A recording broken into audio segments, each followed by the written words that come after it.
In Myrtle Beach, you always go at your own pace. Lie out on the sand, lie out by the pool, go boogie boarding, go surfing, walk the boardwalk, walk the marsh walk, golf at one of 90 golf courses, mini golf at one of 50 mini golf courses, fish off a pier, fish from a chartered boat, go shopping, get drinks, eat the freshest seafood. The list is exhaustive, but the experience isn't. You can go all out or do nothing at all. How you relax is up to you. There is so much to do and explore, whether you're traveling with friends, family, or just yourself. With 60 miles of beach, you're going to find your place. If this sounds like what you need, then this is where you belong. Hey, do y'all like fishing for prizes? Maybe a trip to Costa Rica or a once-in-a-lifetime African safari? Well, the Grand Strand Fishing Rodeo is back. Thanks to the hard work of Visit Myrtle Beach, South Carolina, and Trilogy Outdoors Media, this once-popular event is back and is bigger and better than ever. This event is comprised of 12 monthly competitions that culminate in November with our annual banquet and expo, the celebration of fishing on the Grand Strand. New to this event is the freshwater division that will help include all of our anglers that live and visit the Grand Strand throughout the year. Monthly species winners will receive great prize packages from Bass Pro Shop and Surf Signs and Designs. But most importantly, they will receive an invite for them and a guest to our annual banquet and an entry in the grand prize drawing. So whether you fish the rivers, a pond, the pier, the surf, or a boat, you have a chance to win the grand prizes. To get signed up or for additional information, visit TrilogyOutdoorsMedia.com and click on event. Also, you can visit any of our weigh stations and registration stations to get signed up as well. Best of luck to everyone, and we'll see you at the scale. Trilogy Outdoors. All right, folks. Captain E here with Trilogy Outdoors, episode 63. And I know you're like, where have you been for a week? Where have you been for a week of our lives? Were you at ICAST? Where were you? Well, I've been busy. I have been busy, as everybody knows. My partner, the esteemed Senator Stephen Goldfinch, is overseas and helping protect our freedom and protecting a lot of our resources over there and a lot of, craziness going on overseas. And I've been stuck here by myself, and my substitute hosts have all been busy as well. And last week was the Hooked on Miracles King Mackerel Tournament out of Charleston that we are so heavily involved with as sponsors and partners and everything else and fishing it.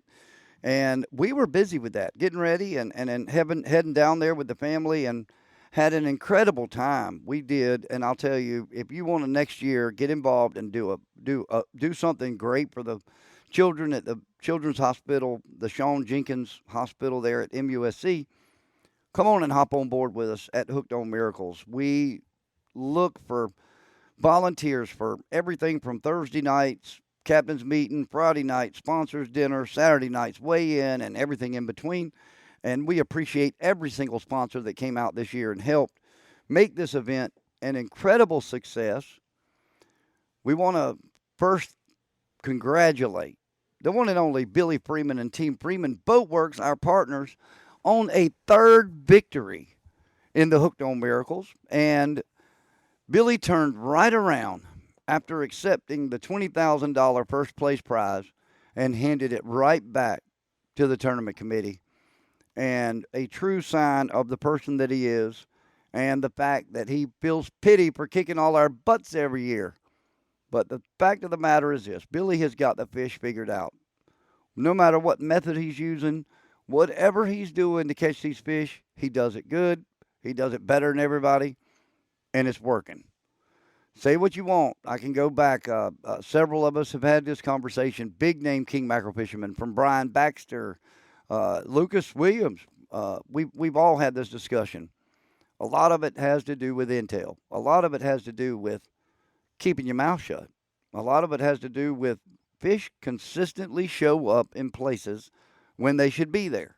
And Billy's got it dialed in. This tournament is always within a week of itself. In the summertime, normally that full moon is a couple weeks before.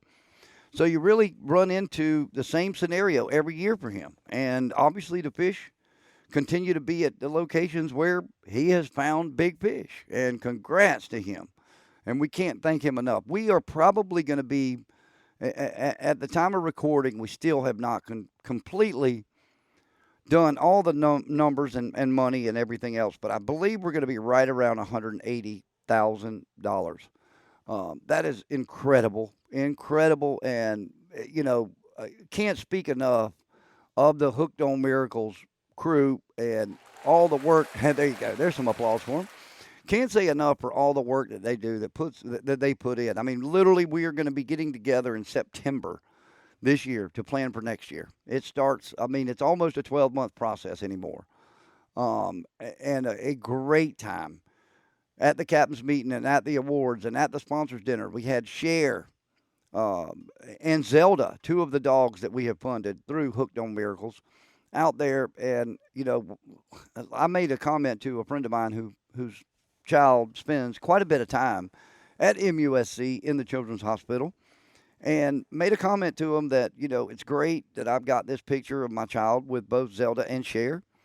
I said, but I appreciate and respect the fact that it's outside those walls of that hospital, and it's why I'm here doing what I'm doing. And it is a great time, again, to get out and be able to give back and have fun. I mean, that's the thing. A lot of people look at charities as, it's a lot of work, it's miserable, blah, blah, blah, this and that. Man, when it comes to a fishing tournament, if you're a fisherman, it's a blast. It's a great time. Yeah, you got to put in some extra hours, and you might be tired when you get on the water, or you might have to come right back and go to work when you get off the water. But it's a great time for a great cause, and I wouldn't have it any other way. Now, I'm going to go back a couple weeks because, again, another reason that we are 1 week off on our podcast is that Team Trilogy Outdoors and Marshall's Marine signed up for the SKA this year. Of course, in our first tournament, the Jolly Bond, we finished, I think, 15th or 16th out of 280-something boats. And last week, our team finished second in the oldest king mackerel tournament in the Southeast. East Coast got them on. We finished second. Was scheduled to do a podcast on Monday. Had some guests lined up. And a good old polygraph popped up. Now, I'm going to tell you, folks, if you've never taken a polygraph before, it is everything you can imagine and then some. But the worst thing was, at 8:50 on Monday morning, I was right here where I'm at right now at the beautiful Marshall's Marine Showroom in Georgetown. I was here delivering Trilogy Outdoors magazines and got a call that I had to be at the fire station in Carolina Beach by 12 o'clock to take a polygraph. Now, in my mind, I'm thinking, oh my gosh, somebody has said that we were cheating. Somebody has questioned our fish. Well, actually, as it turns out, first and second place teams are required each year to take a polygraph in the tournament. Made me feel a little bit better. Still didn't make a difference in the fact that I had 3 hours to get to Carolina Beach in this summer traffic along the Grand Strand. So I grabbed McClure, our youth angler who happened to be here at Marshall's, put him in the truck with me, and we took off and hauled butt. Got up there with about 20 minutes to spare and did my polygraph, and I'll tell you what, I was nervous, shaking, nervous. I just, whether you cheated or not, the thought that, hey, you're putting, for us it was $30,000. You're putting $30,000 into the trust of a machine, not making a mistake and saying, oh, one little extra mark on a question that I get.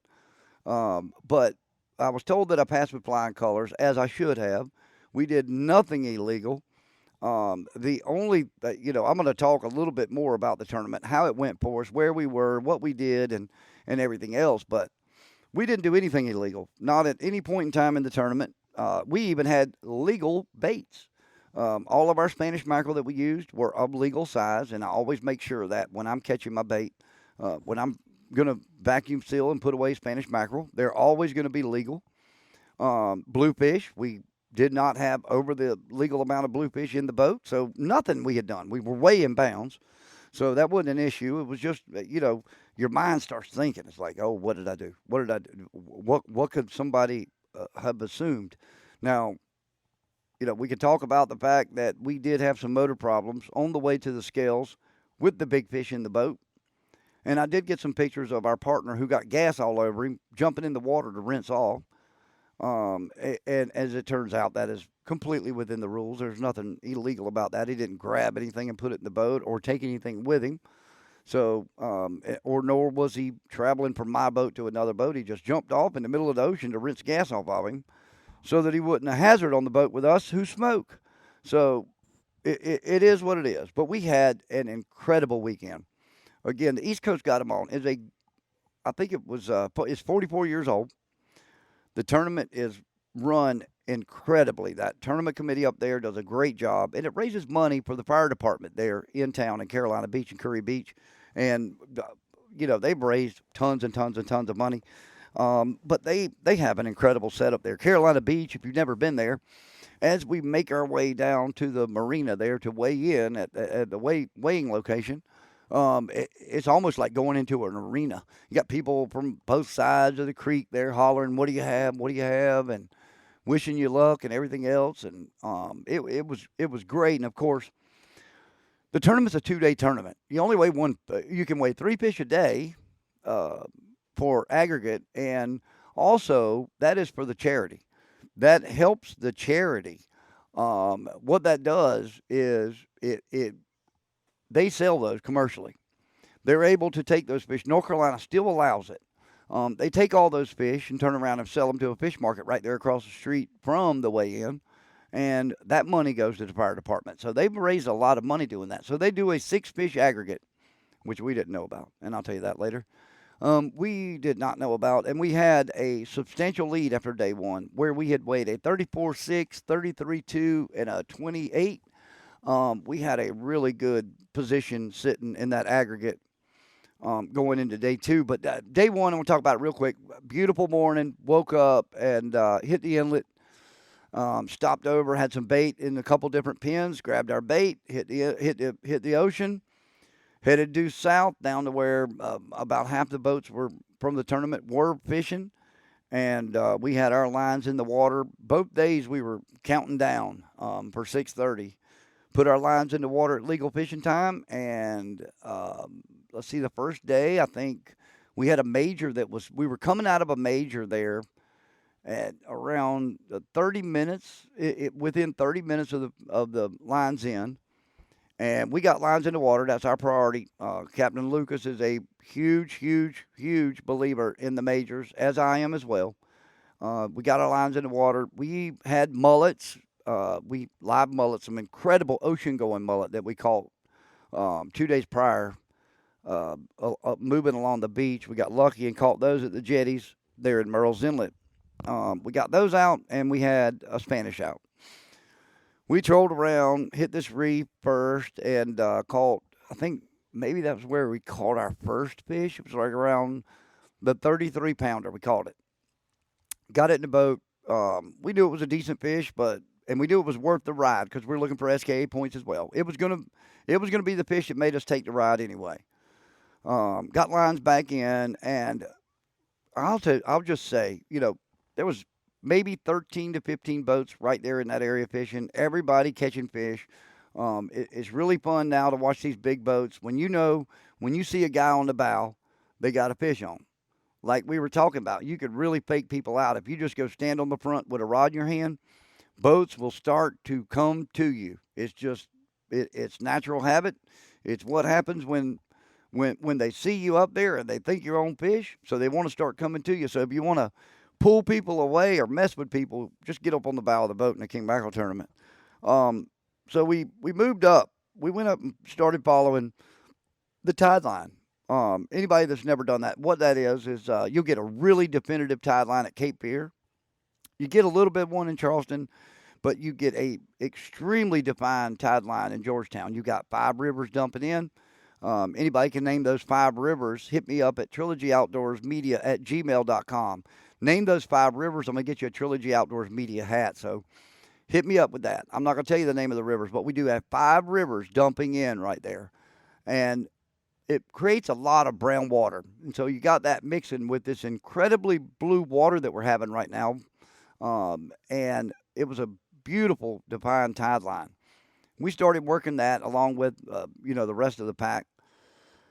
we came into some cobia. We got a nice cobia on. We hooked him twice. Captain J. Bache actually fed a bait to him, got him once, broke the rig off.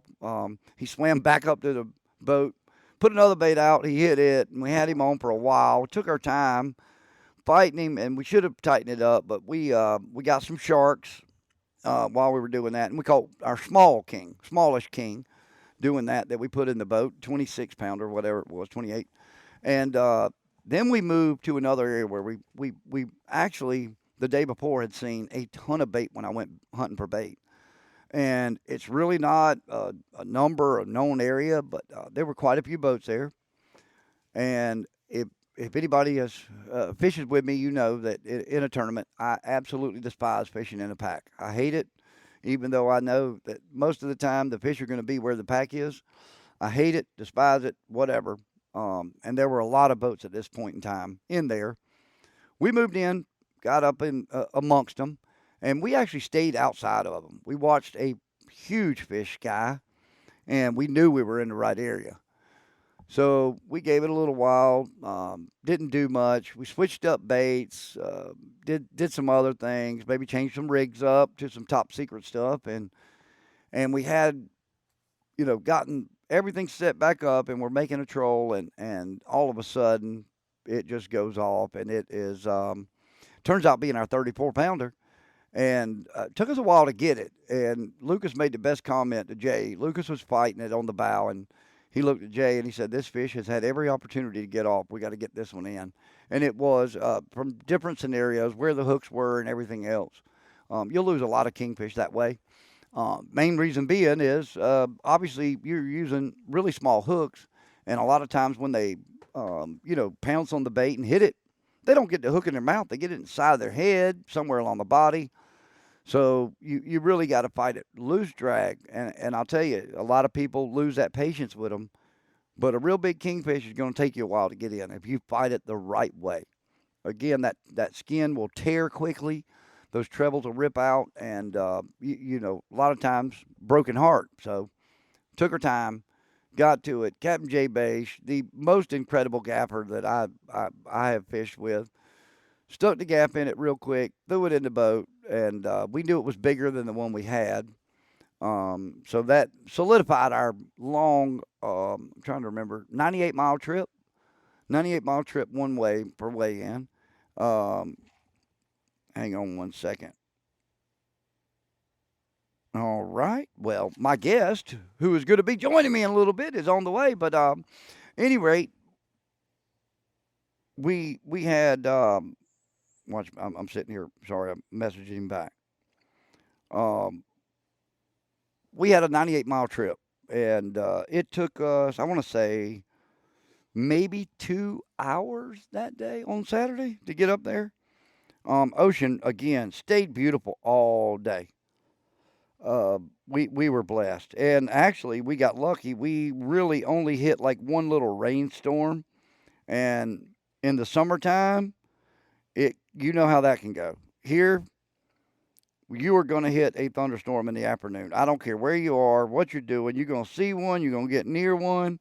And we got lucky, missed it, got back. And as any true diehard king mackerel fisherman, we went ahead and got back and started catching bait. We, as tired and exhausted as we were, we loaded up on some more mullet, got some more of a great saltwater mullet. Captain Jay was doing an incredible job with the cast net.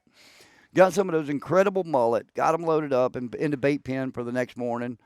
Took the boat, refueled it, got all set up, and I tell you what, went to bed tired, got up tired, and got iced down, and we were probably 15 minutes behind what we were on Sunday morning, dragging a little bit, but we got our baits and made our way back out to the ocean, which once again, we had originally seen a forecast that it was going to be a little nasty on Sunday. It was beautiful. Made our way down to our spots, and we went right back to where we had started the day before, and 6:32, we had the lines in the water, and at 6:50, we had already seen like 4 fish caught. We could see the fish. They weren't anything big. 6:50, our downrigger went off, and it was the typical big kingfish bite. He runs straight offshore and goes 400 yards, stops, and then turns around and comes back. We had a couple times during this fight that we thought the fish was off, and it was just the fish making its way back to the boat. But we fought this fish, and I want to say maybe a 12-minute fight because I know we landed it at 7:02 or 7:03 was when we started taking pictures of it. We got this fish in the boat, and the measurements of this fish said that it should have been somewhere in the 48 to 53 pound range. But we, looking at it, knew that it wasn't that big. It's a typical South Carolina fish, a big, long fish that's skinny as heck. We got it, threw it in the fish bag, packed it full of ice, and looked at the clocks and said, all right, y'all, let's don't risk anything. Let's get up there to the weigh-in. Let's be waiting for it to open. We know this fish is going to move us way up the leaderboard. And then we decided to give it another hour. Hey, the fish are biting. Let's give it another hour. So we gave it another hour and a half. We did catch another fish that was 30 plus, and we threw it back. We had, like I said, checked on that aggregate and found out that there was not an aggregate, supposedly the person we spoke to. Well, as it turns out, we threw $1,000 back when we threw that fish back because we would have won the aggregate with that fish. With only 5 fish, we would have won the aggregate. But we went ahead and threw that fish back, and we had one more bite, I want to say, and we lost a fish. It was smaller. We could see it, and a shark. And then we took off. We took off at 9:45, 9:30, and about due east of Myrtle Beach in, I would say, somewhere in the 22-mile range offshore, one of our motors started acting up. What had happened is we got some water in it, but, of course, it shut down. Then we're panicking. We know what we got in the boat. We know we don't think that it's a second place fish, but we do think it's top 5. Big difference in top 5 and second place. So we Lucas, fortunately, was able to get Casey Warren on the phone. Casey's a local boat mechanic here who was also fishing the king mackerel tournament, and his story we can tell another day because it's pretty bad too. Got him on the phone, and he told him exactly how to drain that inline fuel filter on the motor, on that Barado. Got that thing drained out, and Lucas got some gas all over him, and that's why he had to jump in the water. Got her cranked back up, and she ran like a charm all the way up to Carolina Beach. We got there, and I actually don't normally participate in the weigh-in. I was invited to go up and weigh in. J-Bay stayed in the boat. Me, Lucas, Winston, and McClure went up to weigh the fish, and, man, I'm going to tell you what, that was excitement. We put it on that scale, and that thing started flashing, and it jumped over 40 to beat my biggest kingfish ever in a tournament. Made me super happy, but to see that we jumped into second made us that much more happy. And typically, if somebody had a big fish close to that size that they've caught during that whole day, they're going to weigh it in like we did. They're going to get there in time. They're going to make sure they're there. They're going to make sure they don't risk it. So we felt pretty strongly that anything that was going to beat us was going to be close, and it was going to be somebody that caught it at the last minute and barely made it. As it turned out, that fish held on to second place. McClure ended up second in youth, and we would have won aggregate had we not thrown that 30-something back. But great time. Again, a great tournament. And I'll just tell you this much. Majors and minors, pay attention to them. Pay attention to them. And I don't care if it's hunting, fishing, whatever. We talk about it a lot. Majors and minors and that feeding times play a big role in bites when it comes to fishing, or if you're out deer hunting. They're going to feed a lot more during those majors. If you just, if you're in your yard and you want to test this, check your major out. Look for a major and look around the yard at the squirrels. Watch the squirrels. I promise you will be amazed at what I'm saying. Check the doves that fly into your yard. Check the birds that feed. During a major, just watch the activity in your yard and then watch it outside of that and see the difference. It's a huge difference. So just pay attention to it. But we had an incredible time. Obviously, this will go down right now as my most incredible experience in a king mackerel tournament. And looking forward to the next 3 tournaments that we have. And that'll be the U.S. Open, the Fall Brawl, and the Rumble in the Jungle. and we're really looking forward to those. Fishing with Team Trilogy Outdoors, Marshall's Marine. And my guest, who I just mentioned earlier, is Captain Marc Pincus, who runs the South Carolina Saltwater Series. And he is in Georgetown right now as well and going to come over and join me. And when we come back on the other side of this break, Captain Marc is going to be joining me. We're going to talk a little bit about what's going on with the Saltwater Series, and we'll get you tuned in to the Kingfish Challenge. It'll be coming up in September, I think, starting. But we'll get all that information from him. But for now, speaking of Billy Freeman, let's go listen to some words about those incredible Freeman Boat Works boats and Gov World, our other incredible partner here. So don't go anywhere. This is Trilogy Outdoors Podcast. Freeman Boat Works and Trilogy Outdoors are proud to announce the addition of Freeman Boat Works to our family of incredible partners. Billy Freeman and his team at Freeman Boat Works epitomize the American dream. From building the first boat in Billy's backyard to a 150,000 square foot state-of-the-art manufacturing plant over the past 15 years, they are building one of the most sought-after boats in the U.S. and beyond. These incredible fishing platforms are built in South Carolina and are second to none in stability, speed, and performance overall. These catamaran designs are engineered not only to get you to the fish fast, but comfortably too. Years of refining designs and pioneering the modern performance fishing catamaran is why Freeman Boat Works is the #1 choice for some of the biggest names in the fishing industry. If it's long runs in the Gulf or the Carolinas, or days you can go fishing in South Florida when most center consoles stay at the dock, Freeman Boat Works is at the forefront in all categories. For more information on Freeman Boat Works and their 6 available models, visit www.freemanboatworks.com. Redefine your expectations. For over 8 years, GovWorld Auctions has been solving surplus issues for municipalities and counties in South Carolina and beyond. Their turnkey customer service has made them one of the best in the business here in the U.S., and they are located right here in our home state of South Carolina. If you're looking for tractors, heavy machines, and vehicles, just to name a few, our partners at GovWorld have you covered. The process is simple, and their experts will come to you to inspect, photograph, and video all items before they make them available to everyone in the world for the bidding process. GovWorld online auctions are supported by mailers, emails, and promotion to the biggest buyers in the country, and they get results and the highest dollar possible for your items. Don't go out of state to another auction company. Support business here in South Carolina and let GovWorld get you top dollar for your items and put the money back in your city, municipality, or county. Give GovWorld a call or visit their website, govworld.com, for more info and to set up a visit with one of their experts to get you in the next auction. Don't let valuable items just sit behind a fence. Give GovWorld a call and start turning them into money today.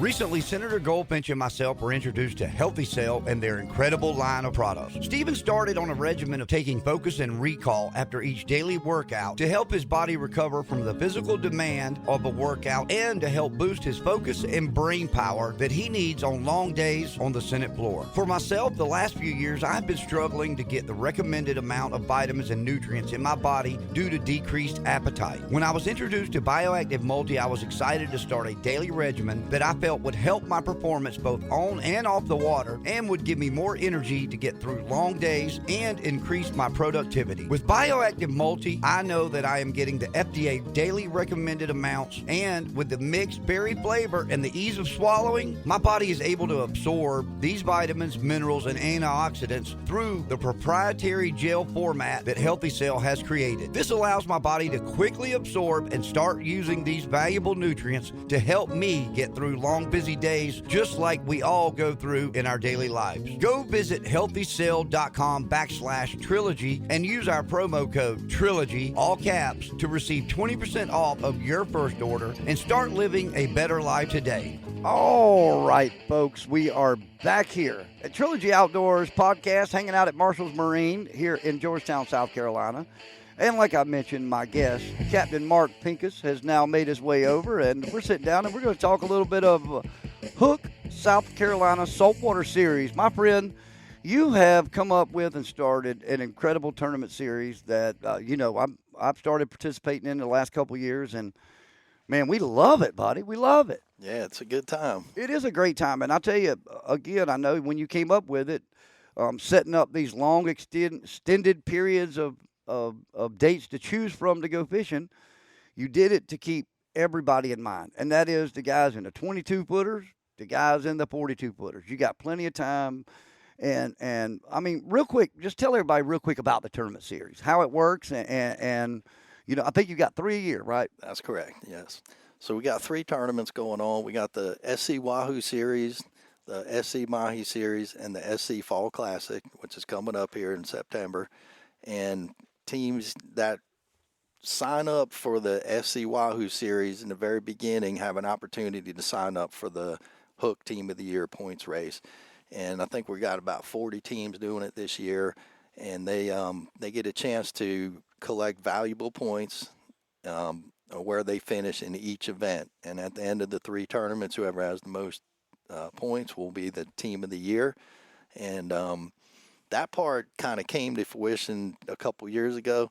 But back to the original format of the tournaments and picking your days, it definitely made a difference in my mind for leveling the playing field for all boat sizes, like you said. Right. Picking your days, you could be in a single engine, and a perfect example is the guys Fish Sticks last year winning the Wahoo Series in a single engine 23-foot boat. So it makes it fun, and it gives everybody an opportunity to feel like they can compete, and it gives them a reason to go fishing.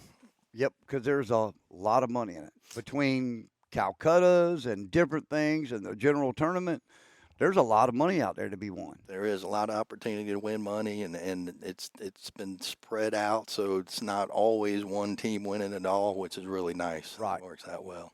And I agree with you about the fact of the smaller boats. And I fished one of the days that small boat fished, and we actually saw them on one of the days, I think, that they were fishing, or we at least saw one of the top finishing single engine boats out there. And, when it comes to it, the boat don't catch the fish. Right. You and I both know that. Right. I mean, the boat does not catch the fish. It's not about the boat. It's about all the other things that go on the boat and being prepared. And being prepared is another thing. You do an incredible job as a one-man show running it. I've been to the captain's meeting last year at Tail Walker for the Fall Classic, Right. Which was fun. Great time, food, fellowship, and the cast netting competition. Yeah.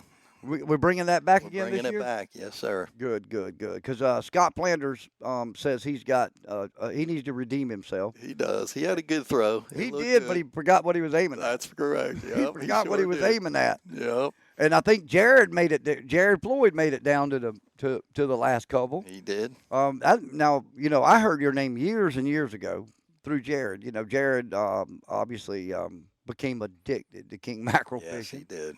And that's where I had heard your name before, was from him. And then I, over the years, started hearing about this tournament and the series, and obviously wanted to get involved in it and get out and try and do it as much as possible. And the way you do it, it's for the working man. That's what, as much as it is level in the playing field for boat size, it's also for the working man who it gives you a better preparation of picking dates to do it. It does. It gives you that opportunity.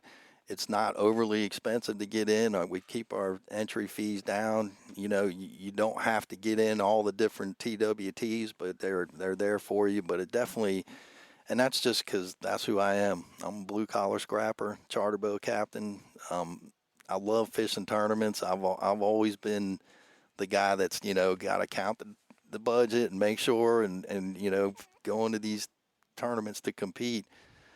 It weighed on my mind, so I kind of brought that when I started putting on these tournaments, keeping those guys in mind, and not to isolate anybody else. I mean, if you got the money, that's awesome, bring it on. But I do like to get the blue collar guys involved and try and make sure that it's a fair shake for everybody.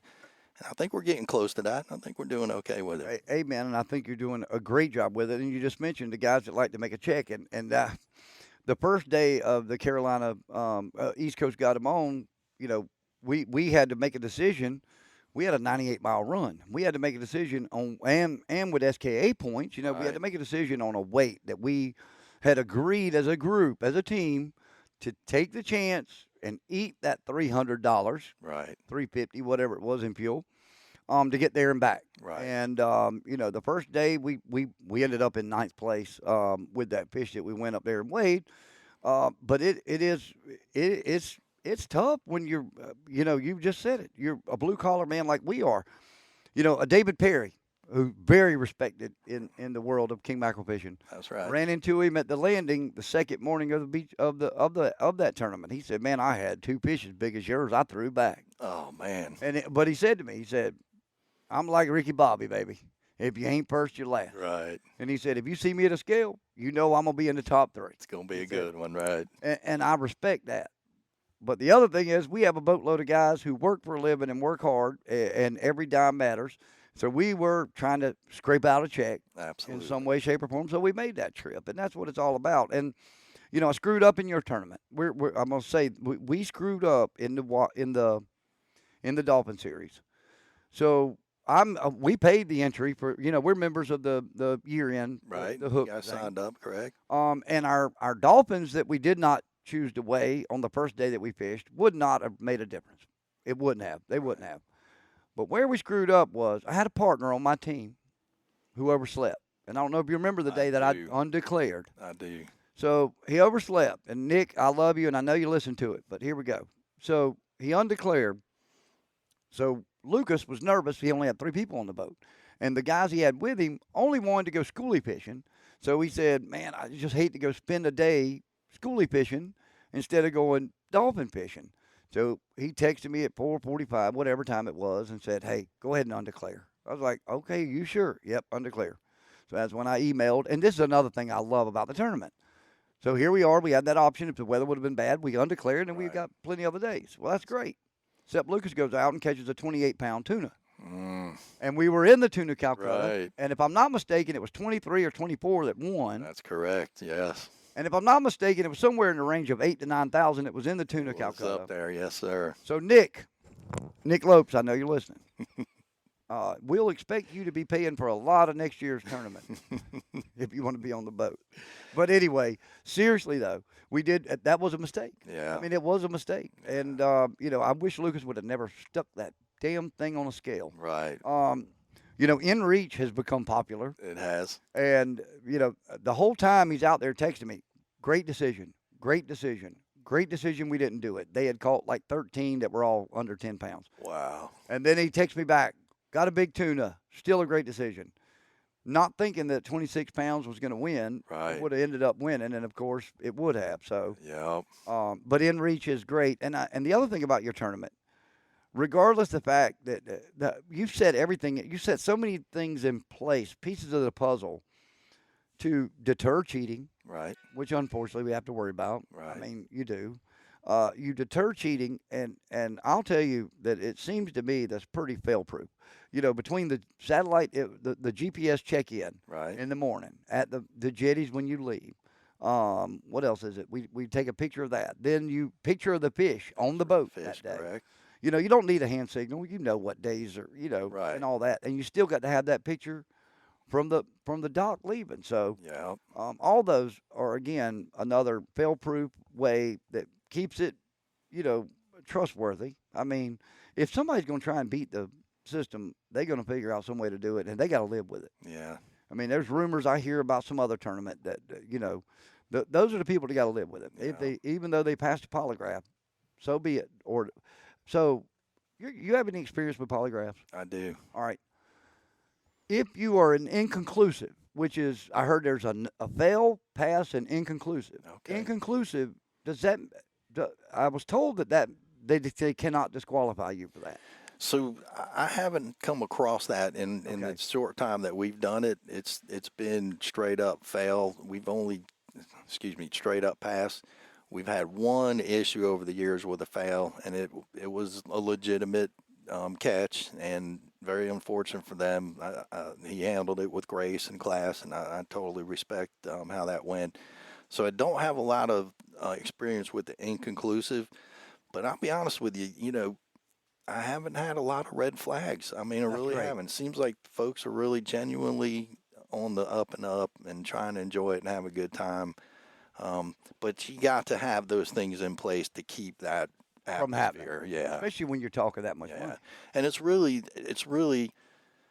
a deterrent, a good deterrent, knowing that we have these things in place. Just get that stuff out of your mind. Do your thing and go win the tournament. Well, you got, through through social media, the power of social media, how many people are going to go catch a, 80 to 100 pound wahoo, a 40 to 80 pound or 60 pound dolphin, or a, 30 to 50 pound king, and not at some point in time put that picture on Facebook, or have somebody pass it around or something, Right. and then the next day they try to pass it off as they called it that day. Right. Normally they're gonna get caught anyway. But speaking of the money, like what, for instance, let's talk about the Mahi series. What did that winner win overall? Do you So he remember? was, yes, he won $65,000, which was a record payout for Wow. that tournament. And he was one of the first, because we've weighed 3 years in a row, we've weighed 60 plus pound mahi in that tournament. Well, the first 2 years, those guys did not get in the high roller, so that money was spread out down the road, which is great. I think one year, like the seventh place team won it. This year, he was in across the board. The only thing he didn't win was the tuna money, so he had a record payout, Wow. 65,000, which for a little That mahi is tournament, huge. Yes, strong.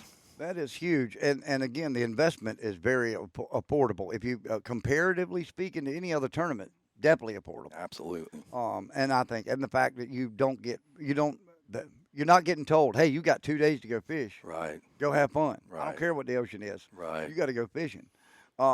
Let's talk about the Fall Classic coming up. King Mackerel. Obviously, the last 2 weeks on Trilogy Outdoors, the last two episodes, we talked a lot about King Mackerel. And that coming up, that was a fun tournament last year for us. McClure, my youth, had a great time with Yes. me on the boat. I think he may have won the youth. We won the small boat. I know we won the Yeah. small boat division, the Yes, single you engine did. division. Yeah. Again, another great option Yeah. for everybody to get in, and you know where the fish can be. That's They can right. be in 15 foot of water at that time of the year. That's If you know where absolutely you're right. going. Yeah. What are the dates on that, and how can somebody find out more information? So we got the website rolling, which is www.scfallclassic.com. You can go on there and get all the info. You can certainly reach out to me. I got my contact stuff up there. Be happy to take calls or questions. I love talking to the guys about that. The captain's meeting is going to be right here in Georgetown at Tailwalkers Marine, and that's going to be Sunday, September 17th from 1 to 4 p.m. We are going to bring it back to Castnet contest.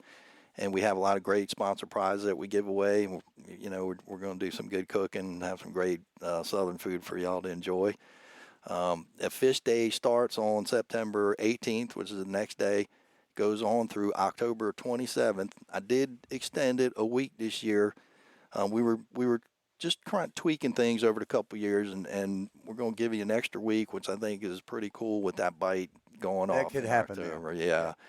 And so the last fish day will be Friday, the 27th of October, and then we'll do the awards banquet Sunday morning, and should be a great tournament. It will be, and I didn't realize you moved it back a week, but that is, that was the thing last year. I heard so many people talking about, like, we were fishing my little Key West, so I was really going to be handcuffed as far as weather. Right. And I just was looking at the weather, and that's when I chose to go ahead and go, like, with 8 days or 9 days left. Right. As much as I wanted to wait and Right, try to right. go, I just knew what would happen. I'd get, you can screw yourself. You can. You can screw yourself You can. if you're trying to get in on that. But we all know that there are certain places where certain bites are going to go off, and it is what it is. But you've got plenty of options between the dates in September all the way to the end of October on several different areas where you can get in on those bites. that happen. Absolutely. And I think we had the Hang 'em High coming up right after that. Right, and we'll talk about that too. Yeah, and I was just like last year, I was a little bit nervous about him being back to back, and I wanted to see how that played out last year, and it went so smooth that throwing that extra weekend in the Fall Classic is not going to affect the Hang 'em High, and I think it's going to benefit the Fall Classic, and so we're excited to be able to do that. Yeah, so the Fall Classic is what it is. The Hang 'em High is your personal tournament that you host as well. And that is not for the faint of heart. This one's a heavy hitters tournament. Let's talk about that. And do you have any openings left? I do. Okay. I do. We're definitely looking for teams that want to fish. I went ahead, so that's going to be www.kingfishinvitational.com, and actually I've got it set up on the website where teams can go ahead and register now for that. Once we get to the 40 boat mark, we're going to cut it off. And we're definitely looking for some teams. It's a great tournament, A and lot of money. it is. It's my saying on that is it's the best odds and the biggest payout in South Carolina King Mackerel tournament. But it's not for the faint of heart, like you said. Even though we get a pretty cool mixed bag of guys scraping together to get in on that, including myself. Oh yeah, it's certainly, you know, if you're a numbers guy and you look at the numbers, 1 in 39 chance to win, 100,000+, pretty strong. pretty strong. And I'll tell you, there are a multitude of bites going on at that time. Mm-hmm. And from talking to several different teams over the last 2 years that were divided up between Right. the areas, and to hear, of course, Jared and those finished second, right? That's correct. They finished second 2 years ago. 2 years ago, yeah. Robert won that year. Is That's that correct? correct, yep. Robert Olson won that year. But there's so many good bites. Now, is that a checkout or no checkout? That is a no checkout, but you do have to weigh in at Hilton Head. So you've got to be there at the scale on time, but you can leave from anywhere within South Carolina, St. Simon's Island Inlet to Little River Inlet. So anywhere in between there you can leave from. You just got to be back at the scale on time. That was a fun weigh-in because I think y'all were live. You went. We did. Somebody was live on We Facebook do. to watch that. We sure do. And those guys that came in with was it a 60? They had a 50 this year. That's right, 50. Yeah. One. Team John Boat. And John Boat, that's right. Yep. And they were actually, they had us a little nervous. So we had heard that they were coming to the scales with a good fish the other day. Okay. And they had us a little nervous. But $100,000 plus correct. Calcuttas and stuff. So last year, John Boat won $109,000. The year before that, Robert won $118,000. Wow. So last year, John Boat couldn't back their fish up to win the aggregate, so that got passed on down, which was nice. I think the fourth place team ended up winning that, and they picked up a nice check. So it spread it out a little bit, but yes, sir. Wow. And the entry on that is what? It's $5,000 entry fee, and then we do 2 TWTs. We do $1,000, which is the 2 fish aggregate, 1 fish each day, and then we do $500 big fish. Big fish. Both of those are optional, and both of those are 100% payout. So we can add to it. Absolutely. Yep. Man, that's a lot of money. Good is. Lord, I didn't realize. Exciting, I didn't realize there was that much to win.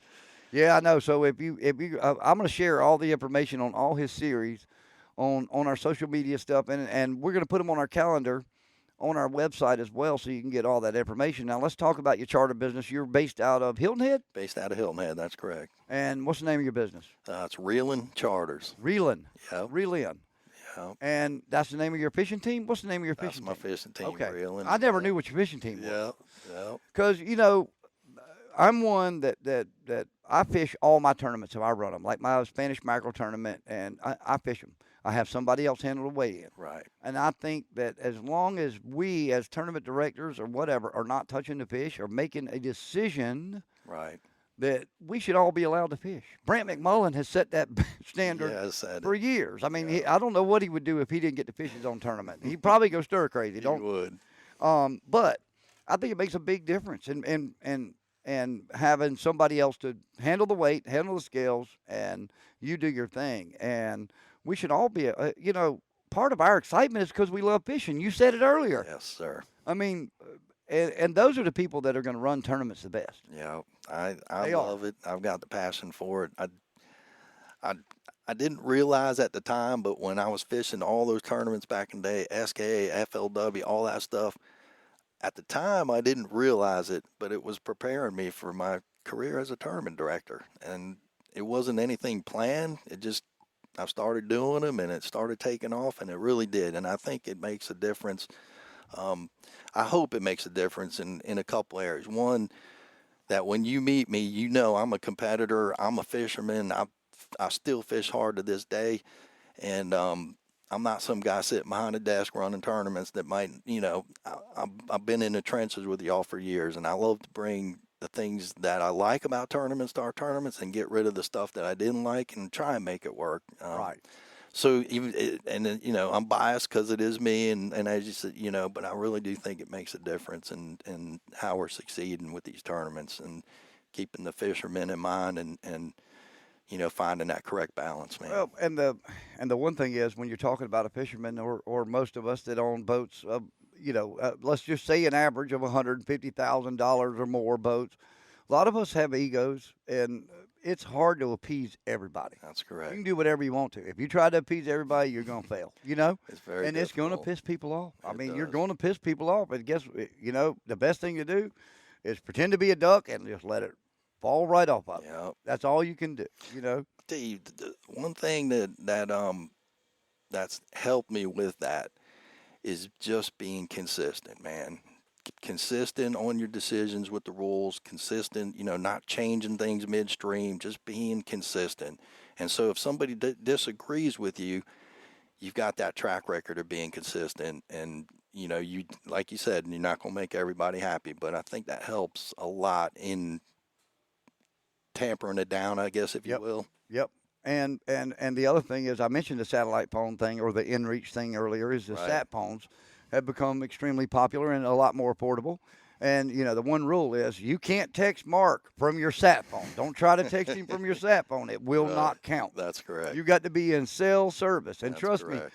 that can get confusing in Georgetown because you can be inside the jetties, and if you're a Verizon customer like myself, you may have another 5 miles to go to get That's cell service. correct. Yeah. So you better not try to make sure you're at the jetties. You better make sure you go ahead and have Get in yourself there. back there at the dock. That's correct. Yes, sir. And the other thing I've learned is, you do give us the option of weighing the next day. Right. And I will tell you one thing.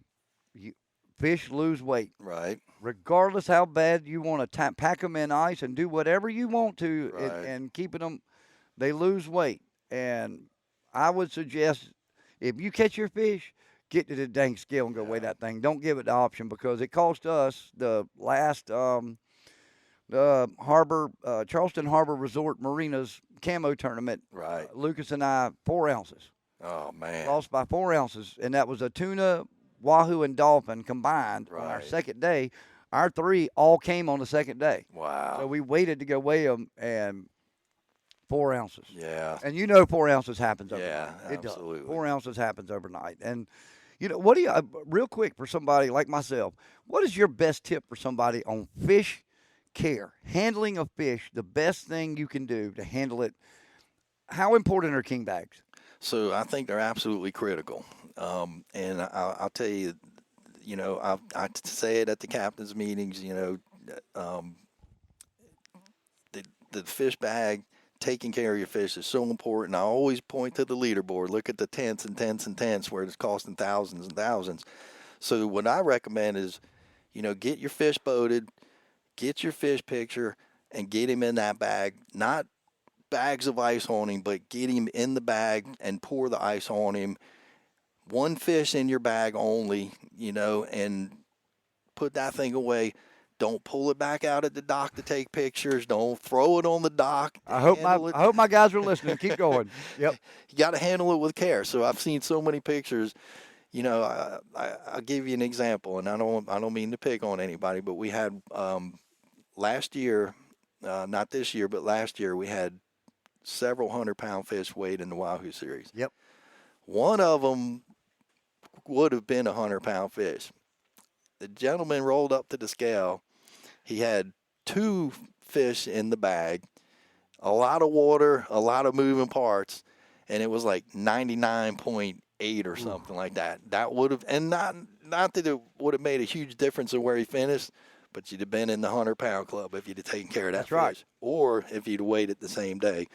But it's so critical. Save the pictures at the scale. Once you're done weighing, then you can take all the pictures you want.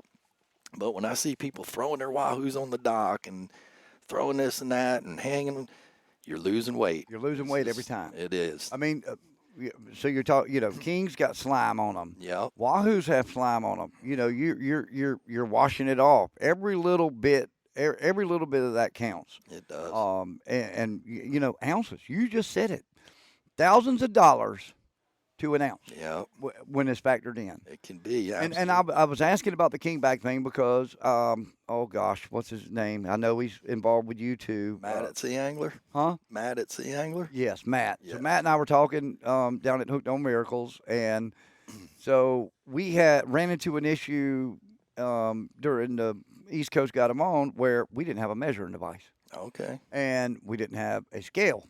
And so we did have a beautiful sea angler fish bag. Right.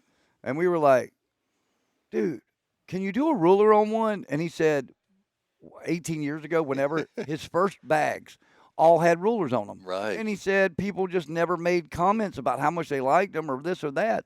So he quit doing them.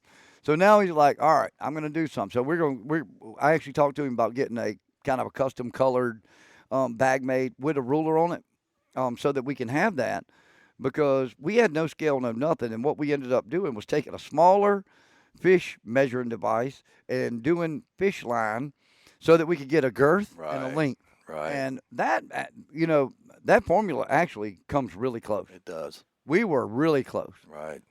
In the weight, just going off the width and girth. Right. But knowing where to take that girth measurement makes a difference. It does. And the first time we took it from the wrong spot. Right. Because we called Jared Floyd with our measurement. He's like, boys, y'all need to reel them lines in and get the hell on your way to Carolina Beach. And we were like, hang on. Now, where exactly are we? And he told us, and we got the measurement from there. And it was a little bit less, but he still said our fish lengthwise and girthwise should have been 48 to 53 pounds, somewhere in that range. Right. And it was 42.66, but it was a South Carolina fish. Yes.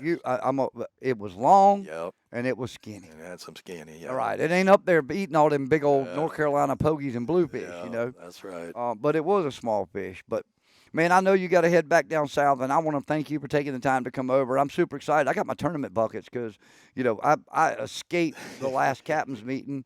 Didn't make it down there. I was a little busy, so Marc has done a great job of holding on to it for me, and I've got it now. I'm super excited to go get into it and look at all my good stuff. But Nice. we'll get all the information shared on the tournaments, Okay. how to get signed up, and, man, we look forward to having you back on sometime in the near future. We'll talk about anything else. And how about charter? They want to go chartering with you. How do they get in touch with you? Reelingcharters.com, and, my number's on all the websites on the Wahoo stuff, and so feel free to give me a shout. I'm down at Hilton Head and be running charters all the way through, all the way back into October. And all right, so anybody out there listening that actually doesn't come to the Myrtle Beach area where we're located, if you're going down to beautiful Hilton Head, give Marc a call and go fishing with him. He can get you on fish down there, and you'll have a great time with him, I can promise you. The man's been fishing for a long time. How long you been fishing? I've been fishing a long time. I'm an old guy, man. He's leaving it at that. I love it, though. Still got the passion for it, man. Well, that's great. It's all about the passion, man. I tell you what, it is. And again, thank you for making it a family-friendly event. And I say that because you recognize women, you recognize youth. Man, I will say the Youth Angler Challenge has come so far to pay down 3 places now, like we have in all 3 events. That's one of my favorite parts of the awards banquet, if you will, is getting those kids up. It means a lot to me, and certainly appreciate that. And thank you so much for talking about the tournaments. Oh, absolutely, man. We love it, and we love promoting any events here in South Carolina, but we love your event because it's near and dear to the heart, and we love it. And you're talking about the youth. My youth's getting hooked on it. McClure here. So a great job. Well, anyway, listen, Captain Marc, thank you so much for joining us on Trilogy Outdoors this week. Remember, make sure you click, like, subscribe, and download. You got to download that thing. Share it with all your friends. Or go to TrilogyOutdoorsMedia.com. But we're on all the platforms. And don't forget Southern English Radio Show and Trilogy Outdoors Magazine. Hey, next week we're going to be back talking fins, fur, and feathers. Trilogy Outdoors Podcast is a product of Trilogy Outdoors Media. All views and opinions of our hosts and guests are not necessarily those of our sponsors. Trilogy Outdoors is produced and edited by Trilogy Outdoors Media. Be sure to follow us on all the podcast platforms as well as our social media pages on Instagram, Facebook, and Twitter. And also don't forget our other brands, Southern English Radio Show and Walk 'Em All Outdoor Magazine. To find more information, visit TrilogyOutdoorsMedia.com. And remember, if it's anything dealing with fins, fur, and feathers, you're going to find it right here on Trilogy Outdoors.